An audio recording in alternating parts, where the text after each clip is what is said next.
আমার বাবা জানেরা, আমার বন্ধুরা, যখন কলবটা পরিষ্কার হয়ে যাবে, ময়লা হয়ে যাবে, এই কলব দিয়ে যখন আপনি তাকাবেন, তাকানোর সঙ্গে সঙ্গে আপনি দেখবেন ভালো জিনিসগুলা খারাপ দেখা যায়।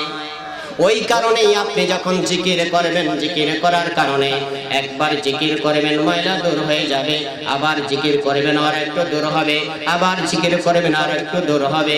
এভাবে দূর হতে হতে আপনার ময়লাটা আমার কলবটা, আপনার কলবটা যখন ময়লা দূর হয়ে যাবে, তখন ওই কলব দিয়ে দেখা যাবে আমার আল্লাহকে, আমার নবীকে।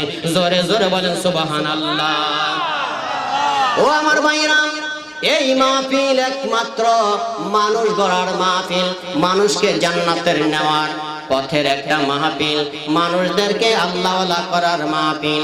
এই মাহফিলটা মাদ্রাসার মাহফিল, এই মাহফিলটা হলো জান্নাতের মাহফিল।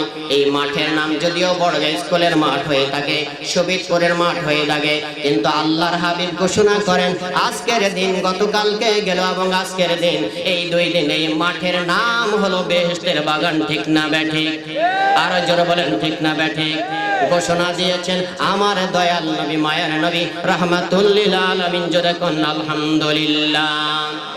আমার ভাইরা, ওয়াজ মাহফিলের আপনি ভালোবাসতে যদি পারেন, তাইলে ওয়াজ মাহফিলকে ভালোবাসতে আল্লাহকে, আল্লাহর নবীকে ভালোবাসা হবে। আল্লাহর নবীকে ভালোবাসলে আমার আল্লাহকে ভালোবাসা হবে। আল্লাহকে যদি ভালোবাসেন, তাইলে দুনিয়া আখিরাত আমার আপনার হয়ে যাবে। জোরে কোন আলহামদুলিল্লাহ।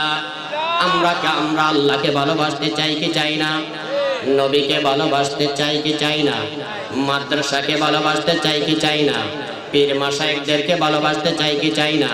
আলেম ওলামাদেরকে ভালোবাসতে চাই কি চাই না? হাত তোলেন কে কে চান না? আমরা সবকিছু ভালোবাসতে চাই। অ্যাটেনশন, অনেক পরিশ্রম করছেন তো, ঘন্টার পর ঘন্টা বসে আছেন, তাই না? এই জন্য অ্যাটেনশন নষ্ট হয়ে গেছে। আমি বলতে চাচ্ছি, আমি বলেন, আপনারা বলেন, এখানে যারা বসে আছে, আল্লাহকে আমরা ভালোবাসি, নবীকে ভালোবাসি, ঠিক না বেঠিক? আর জোরে বলেন ঠিক না বেঠিক? মাদ্রাসাকে ভালোবাসি, ঠিক না বেঠিক? আর জোরে বলেন ঠিক না বেঠিক? কে কে ভালোবাসেন এবার হাত তুলে দেখান। নারে তাকবীর।